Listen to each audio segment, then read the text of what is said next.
All right. Welcome to another episode of How I Met Your Mortgage.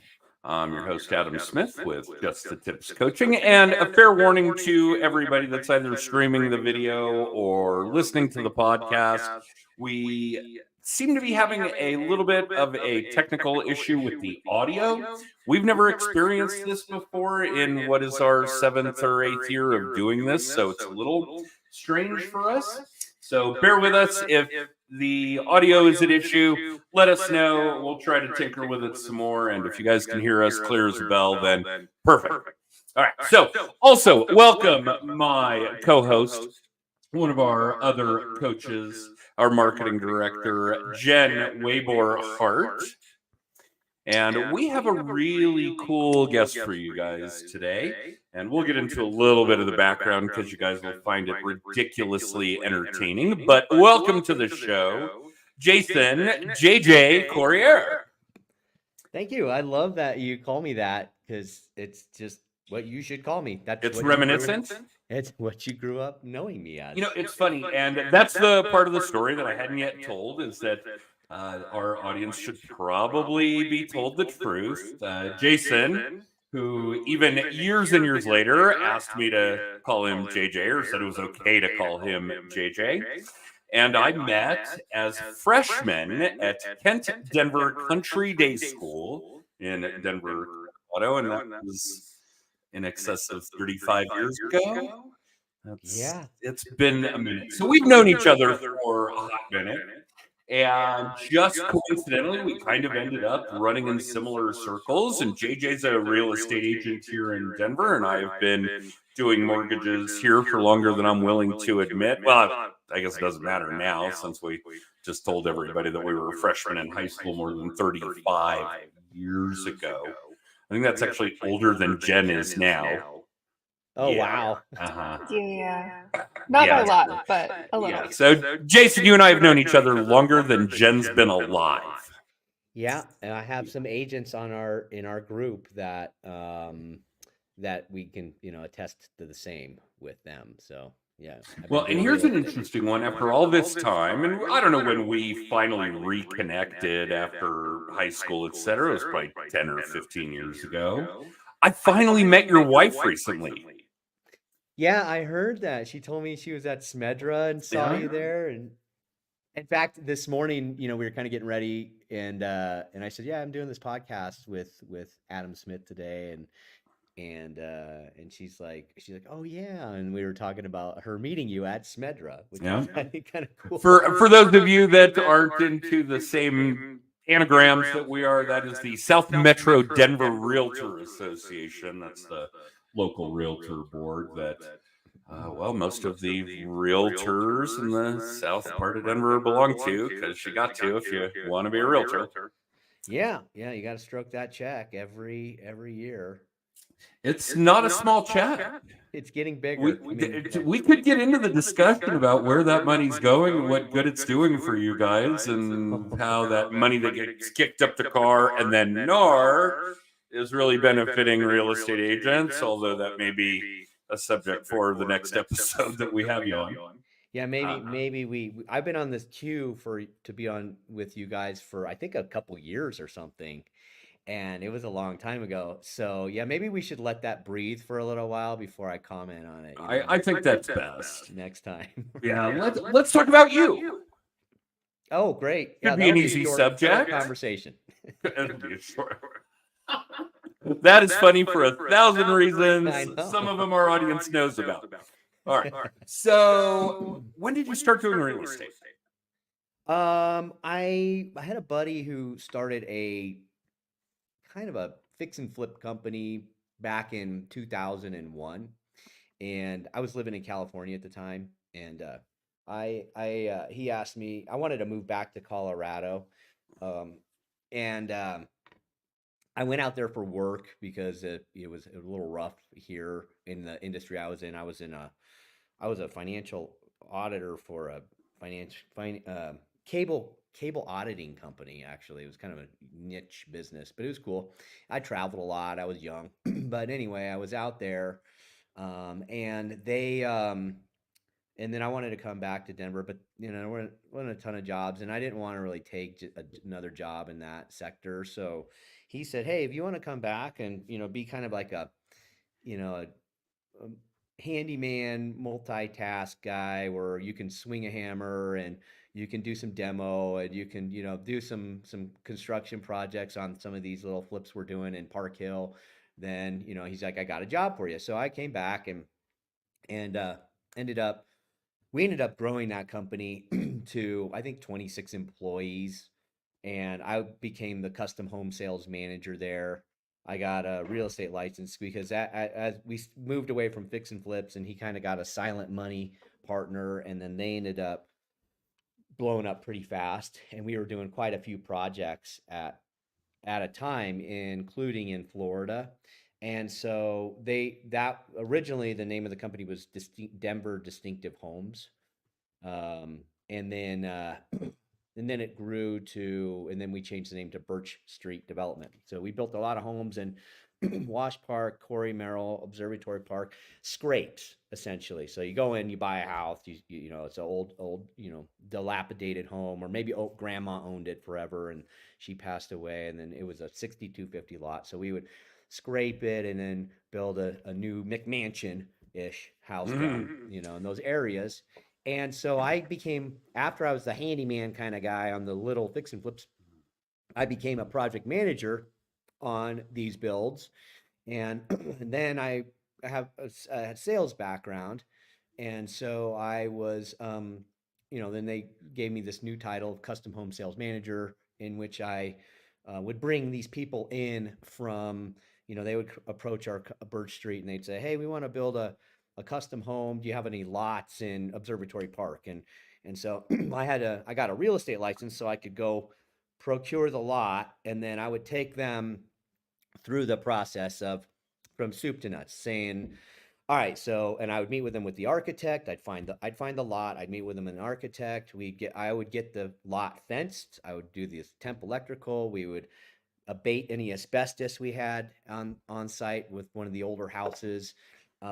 They would demo the house. They would dig the hole. They would, all the way through, and I would log the plans at Denver County. And then when they came back out, I would help build the house, and then I would deliver it. And I actually devised the warranty process for this company, the 1 month, 11-month, 12-month warranty process. So I'm not a prototypical realtor in that I know a lot about construction because I built my own house. I built other houses, many others, real high-end custom homes.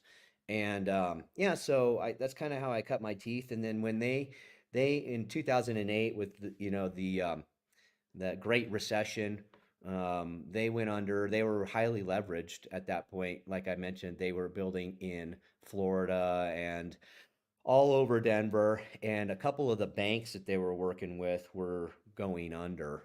And so and then real estate was real slow then. So they took these houses back in, and then they were effectively closing their doors. So I went to Coldwell Banker, and I had a real estate license. Susie and I were sitting at our dinner table, and we were like, "What are we gonna do?" And she said, "Well, you got a real estate license." So I went to Coldwell Banker and I hung my license there, and then the rest is history. I became a resale broker. I actually ended up being the rookie of the year in 2009 for the whole state of Colorado for Coldwell Banker, which was crazy because, and you'll appreciate this, Adam, because I think I sold 12 houses and my GCI was like 89 grand or something. I mean, it was like, it was real paltry, but it was enough to get me that honor. Excellent. And Yep. let's not pull any punches. 12 deals in a year for a first-year real estate agent's pretty fucking decent. It was lucky, man, that when I left Birch Street to do that, they were still operating, as a skeleton crew. And we had relationships with some of the banks that were getting ready to, get absorbed or fold. And so they had all this REO that I probably had maybe 3 or 4, really high-end listings that they had to get on the market. So I was because I was the, kind of one of the last man standing from Birch Street. I was able to get those listings, and that helped me tremendously. So yeah, I mean, it was, you got to have a little luck too. So it was, yeah, it was good. Well, I still think there's a lot of the colloquialism of it's better to be lucky than good. Yeah, I'd like to think It's I'm both. it's better to have a ladder than be tall. No, okay. So enough. This is '09. How long did you stick with Coldwell? I was there 5 years. Okay. And even in the time you and I have reconnected, you've made a pretty significant change. In fact, I think, if I'm not mistaken, now you are independent. I was until last year. I've been with EXP for a year. Okay. So I went after Colwell, I went to Keller for 5 years, and then I started my own firm for, I don't know, 5, 6 years. And then and I had 6 agents that worked for me, and then I took them to EXP. So I guess 7 years. So I took them to EXP because there's a lot more technology. The landscape of real estate is changing so much that as a boutique independent broker, while I liked it, there's just a lot of oversight. And my team was growing, and we wanted to try. There's a number of income streams that EXP affords through some different verticals, and I thought it would be better for my agents to have access to more technology, and for us to have some different income streams as we kind of, I mean, Adam, we're 50. Easy now. You're 50. You're gonna be real quick, dude. You're about 15 minutes older than me and recently had a birthday. Yes. Yeah, and so honestly, we're looking at the other side of this, which is, okay, it's been a great career and we've had a lot of success. How do we kind of pass that torch and also love on our agents that are here, and then what does that look like in 5, 10 years? So that's kind of why we went there, and so far so good. It's been great. Good. And that's actually a really big subject that we focus on with our business and with all of our coaching clients. And I can't remember where I said this recently, and it may have been in our video blog. Jen would have a better grip on that than I would. But the goal for all of you, if you have a direct-to-consumer, large-ticket item sales gig, the goal for all of you should be to build a business that you can walk away from while it still pays you. And so many agents, so many loan originators, I won't even get into the insurance agents, the financial planners, on and on, miss that boat. I mean, don't get me wrong, there's nothing wrong with investing and retiring the way our daddies did. You can buy stocks and bonds and do your 401k, do your IRA, that kind of shit.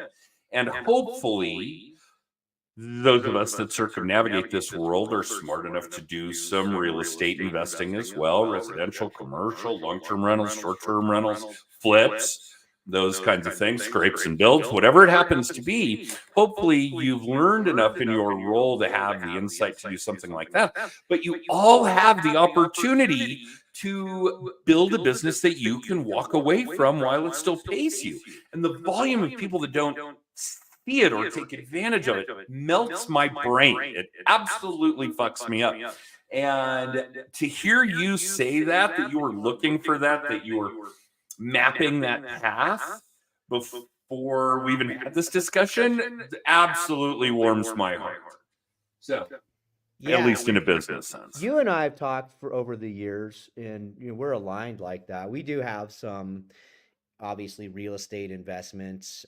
We own a cabin in Breckenridge that we Airbnb, and we do real well on that. And we have a place in Belize, and so we like putting our money where we enjoy going, and so that's fun. And then we monetize it, but that's only one piece of the pie. Yep. And so that's where there is a succession plan that we're looking at with our one of our agents, that that book, my book of business, is just, so what are you going to do? You're just going to someday just say, you know what, I'm not going to do real estate anymore. Why would you pitch that? I have 500 people that love us, that we've loved on, and hey, we've helped them and their kids and their grandkids buy houses and condos, and all of those people they mean something to us. Like, when you build a business like we built, it's not transactional because we're predominantly referral based, and I don't buy Sure. leads. So, what happens to all those people when we leave? Why not continue to love on them? You just got to align yourself with the people that they buy into your culture and who you are, because they are inherently kind of like that. And then there's more for everybody for generations to come. So that's how we've kind of like started to create it, and it's really starting to gain some momentum. Well, and it sounds like you found someone that may be able to receive that torch. Yeah, we have an agent. His name's Michael Nurk, and he's a great guy. We really like him a lot, and his wife. They're good people, and I think their values are aligned with ours. And so we've already talked to him about what that succession plan kind of looks like, and we're getting the things in place now so that my clients aren't hit out of left field. And like I said, it's 5-10 years. I enjoy doing deals. I enjoy working.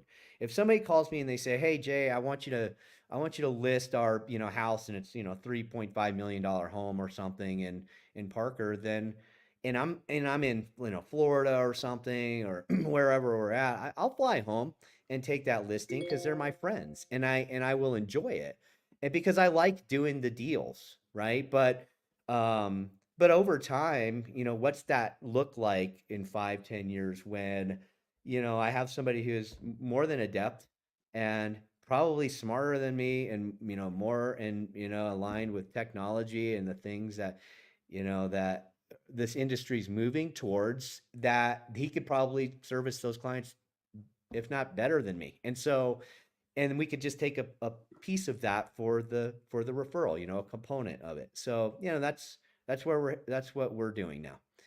And we've identified him. And I think, yeah, he's going to be a great, he already is. He's a great asset. And I think that there is a big piece of, well, and this is very different, but I think there's a big piece of the puzzle to somebody having a grip on where the technological aspect is going, because that's going to be huge. And I think that it's something that's really interesting for people in your age group, you quintagenarians. We already know this guy's more technically savvy. We didn't talk about the fact that he's younger, taller, and better looking. 100%. 100%. But it's something that's really funny, because when you and I started doing this, and my career spans just a little bit longer, I'm not going to admit to how much longer, this didn't exist. We weren't doing podcasts. We weren't doing the kind of cool tech shit that EXP is doing. There was no such thing. We didn't have social media. We barely had fucking cell phones, right? My BlackBerry that only did email. It didn't even have a phone in it at the time. Jen thinks that's funny as hell. Laughing at us. In any case, the kids, and I hate to use that term, but God, everybody seems that way now, right? Yeah. When your parents' oldies, for those of you local, when we were kids, Cool 105 was the oldies station. And I got news for you, it still is. Yeah, except for they're playing like Nirvana and stuff. Yeah, 80s and 90s. Yeah, but right. Guess what? Still the oldies station. I remember going to Fiddler's and watching like Kool and the Gang and Chubby Beach Checker. Boys. You're right. That was Cool 105 back then. Absolutely. No question. So this is what's really different, is people coming into the industry now, or even recently, have all these tools as second nature. Mm-hmm. This shit has existed for them from day one. As soon as they were old enough to get on the computer, Facebook was already there. Right. Streaming video was already there. Google was already there. So we had to learn it, adapt, continue to stay on top of the technology from a career standpoint. And for them, they will have to do that, but it's coming in naturally as a skill set, like you and I had with writing in fucking cursive. Right. It doesn't exist anymore. Right. It's So print. that's a huge leg up for the agents that are under 35. Yeah, because it's intuitive for them. Oh, it is now, even It's more so so easy. now. And for me, honestly, I mean, gosh, we were at a cocktail hour Friday celebrating our agents, and we were hanging around, and they wanted to do one of the boomerang, thing with the glasses Mhm. clinking, and I couldn't figure it out on my Instagram. And so I hand the phone to him, and he's like, "Oh, you just do it like this, dumbass," and then Tap, and tap, next tap. thing you know, Done. it's like posted. I'm like, "Oh my God."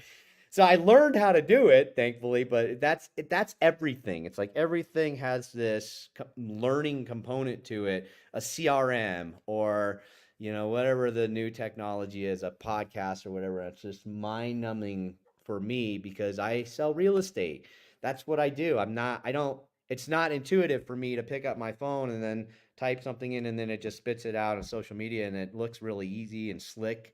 It's not, it takes me time to do that. And that's the hardest part for me because time is what I spend with my clients in doing real estate deals. And it's Right. not what I have to be dicking around with technology. So I'm grateful to have people that understand it better than I do that can, kind of plug and play. But Okay, so for the rest of you old farts out there, if you want some help with that, Jen's your gal, full on millennial. You should see the sessions we do with our clients on short form video. We start with TikTok, just because the tools and components are so much more robust than they are with the other short form video platforms. And don't get me wrong, Reels is cool and Shorts is cool, no question. But when we do classes on it en masse, and we have half a dozen or a dozen or dozens or hundreds of people, it is one of the most entertaining things you've ever seen because the disparity between the people who know how to do this and the ones that don't is a chasm. It's ridiculous. It's a lot like Jen and I. Could I put a TikTok video together that's decent? Yes. It would take me an hour to do a 30-second video, right, and Jen would whip it out in a fraction of that time. right. It's true. I've been talking a lot to other moms that are kind of on the fence about technology for their kids and how important it is that our kids are on technology from a younger age because it's their entire world. That's interesting because just the other day I saw somebody they're celebrating their kid's 14th birthday. Their kid's the same age as my son. And it was on and they were like, he just got his first phone. And I'm thinking to myself, wow, man, that was for one, I'm thinking to myself, how do you put up with the relentless, crying to have one of these? And Yep. secondly, like how does that kid, is he behind the curve now on things? Or I don't know. I mean, I guess it's an interesting question. But yeah, I saw that and I thought that was odd. I think our kids, we gave them phones when they were like 11 or something like that. I think we did 10. Yeah. My youngest, who will be 10 on his next birthday, has a ridiculously smart watch. He can call people that I select. He can text people that I select, and we can see where he is, and it counts his stats and all of those kinds of things. Very cool product. But I don't know a lot of, and he's recently 9, so even at 8 and maybe even at 7, here's a kid who is streaming his virtual reality play to his YouTube channel. Wow. Right. He has a coding class once a week at school. He's going to go to VidCon in California this summer. Yeah, cool. Okay, but this is how they live their lives. And while I hate that virtual reality crap because it's him screaming and flailing around and so on and so forth, and I can't get through a day where he doesn't smack me in the foot or in the knee or whatever as I'm trying to walk by or sit on the couch. But this is how they're going to live their lives. It's how they're going to shop. It's how they're going to work. It's how they're going to interview for work. Right. It's probably how they're going to date. Right. Now that sounds crazy to us that we're born in the 1900s. Yeah. But I got to give him an awful lot of rope with this because he has to know it. He has to be familiar with it. Mm-hmm.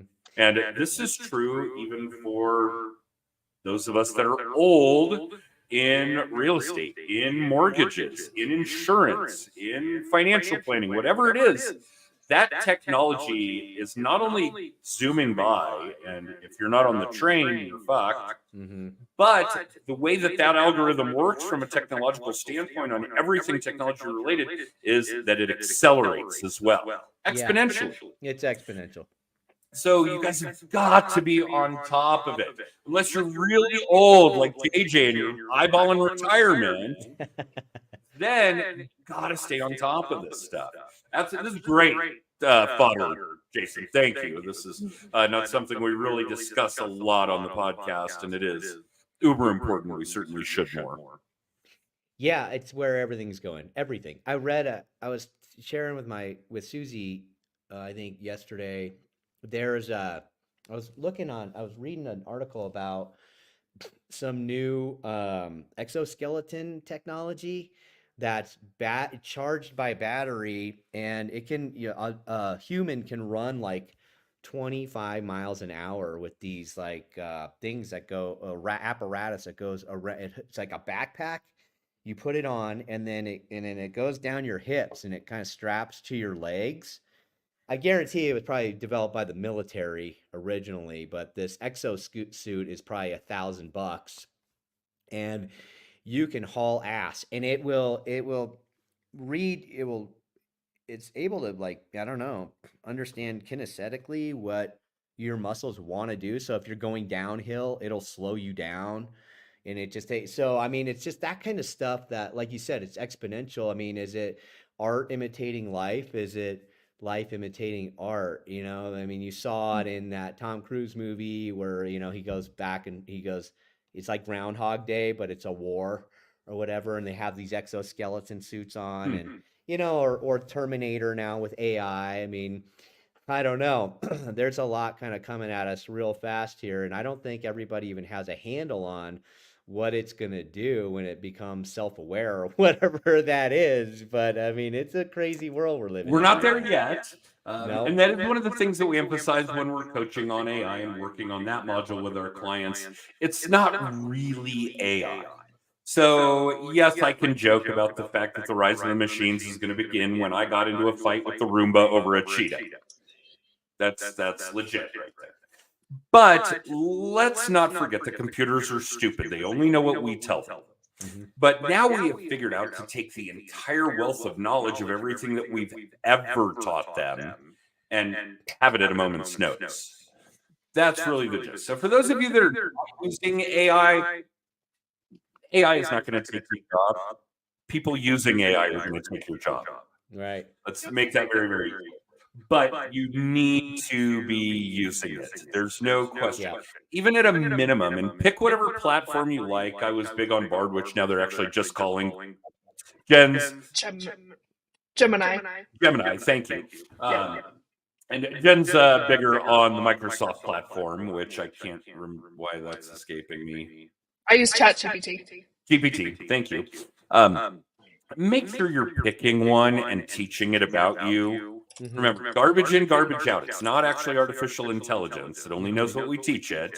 So you got to start teaching it who you are, how you speak, how you present, what you're about, what your missions are, what your culture is, so on and so forth. I say that from a business perspective. I'm not saying, that my culture is Lithuanian or Peruvian or anything to that effect. I mean, your business culture, what hills you're willing to die on, so on and so forth. If Jen and I prompted these respective systems to write us the same thing or create the same graphic, they would be so very different because of the time we've spent teaching it who we are. Mm-hmm. So all of you, please at least do that. Because, it's already passed you by if you haven't. And now you're going to really struggle to catch up.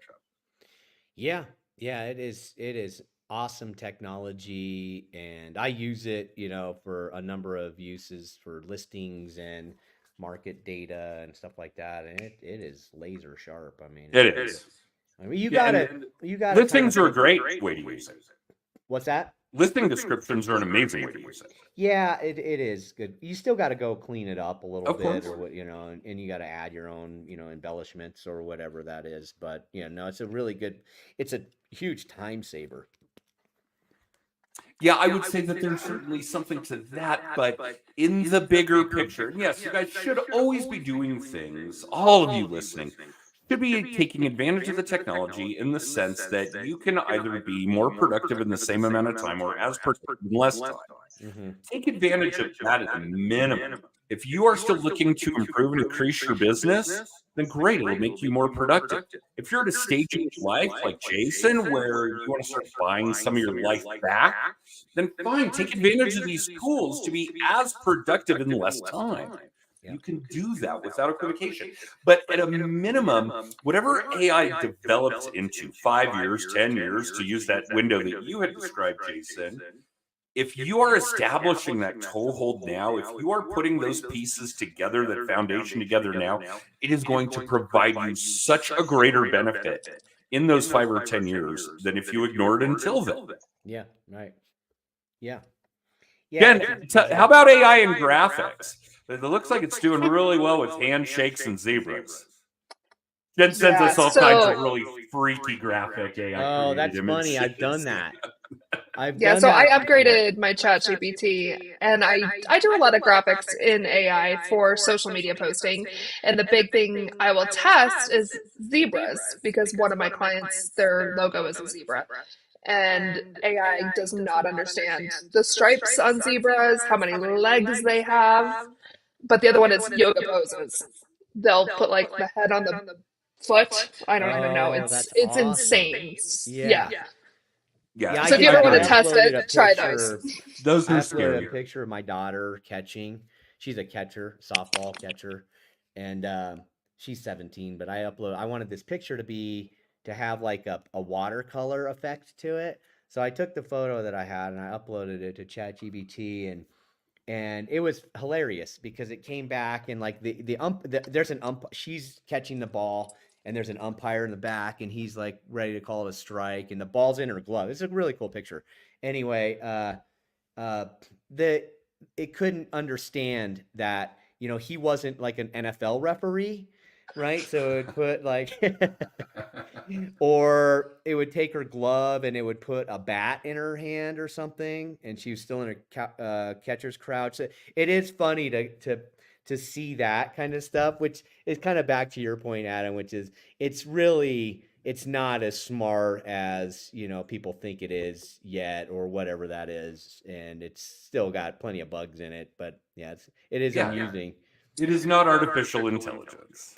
We had a headshot for one of my clients, and the person that I work with their social media on tried to expand the background using Photoshop's AI, and it put her, so she was like laying on a picnic table. It put her in a construction zone.